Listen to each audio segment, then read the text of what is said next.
Good evening, Dr. Bolstick. My name is James Norman. This is my video submission for assignment 4 regarding due process.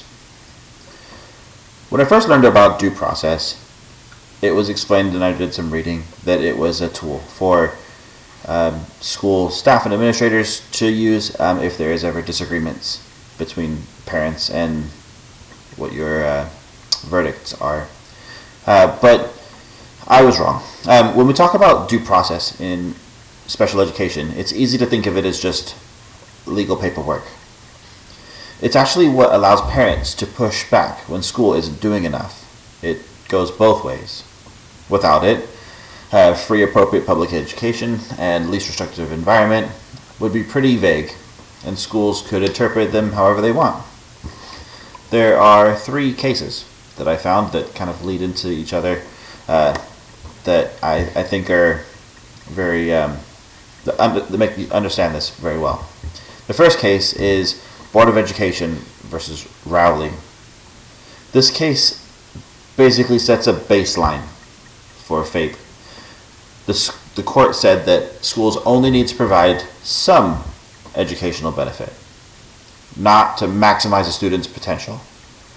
It sounds reasonable on paper, but some benefit is a pretty low bar and subjective.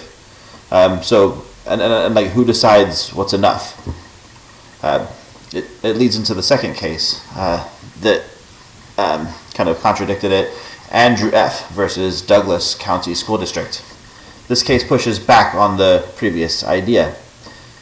It says that schools need to provide meaningful progress, not just minimal progress, meaningful progress. And this only happened because parents used due process to challenge the school.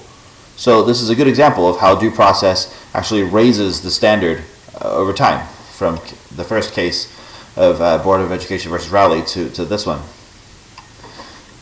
The third case is more about where the things happen.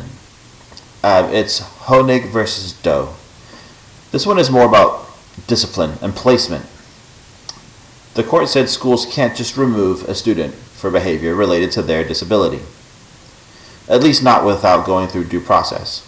This ties into the least restrictive environment, because removing a student from placement can violate their rights to be educated with peers. When you look at all these 3 cases together, you can see that due process is protecting 2 different things. The first 2 focus on the quality of education under free appropriate public education. What the student is actually getting. The third case, Honig, focuses more on access and placement under the least restrictive environment, where the education is happening versus what the student is actually getting. Also, Rowley sets a low baseline. Andrew F. raises it. So that shows that the law evolves when parents use due process.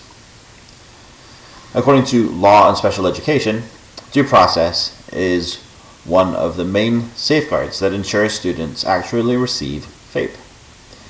And all of this comes from the IDEA, Individuals with Disabilities Education Act, which enables those protections. Overall, due process isn't just a legal requirement or a tool for administrators or parents.